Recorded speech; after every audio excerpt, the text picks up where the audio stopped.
इस आदमी को गलती से एक विषैले सांप ने काट लिया था। वह घबरा गया और मदद के लिए फोन निकालकर कॉल करने लगा, लेकिन वह चट्टानों के बीच की दरार में गिर गया। उसने तुरंत एक चाकू का उपयोग करके घाव को काटा और अपने मुंह से जहर चूस लिया। फिर वह दौड़कर घर गया और अपने बिस्तर पर गिर पड़ा। जल्दी ही कोमा में चला गया। कोई नहीं जानता कि उसे होश आने से पहले कितना समय बीत गया। बिना फोन के उसे अंदाजा नहीं था कि वह कितनी देर तक बेहोश रहा, लेकिन उसने कुछ अजीब देखा।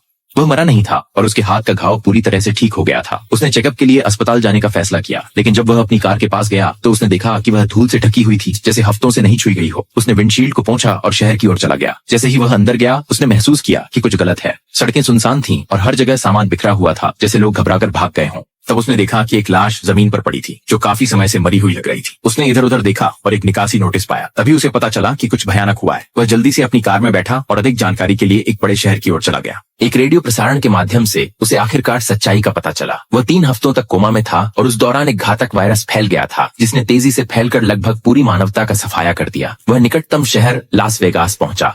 कभी एक हलचल भरा महानगर, अब यह एक निर्जीव भूतिया शहर बन चुका था। अगले कुछ दिनों में उसने शहर में किसी जीवित व्यक्ति को खोजा, लेकिन कुछ नहीं मिला।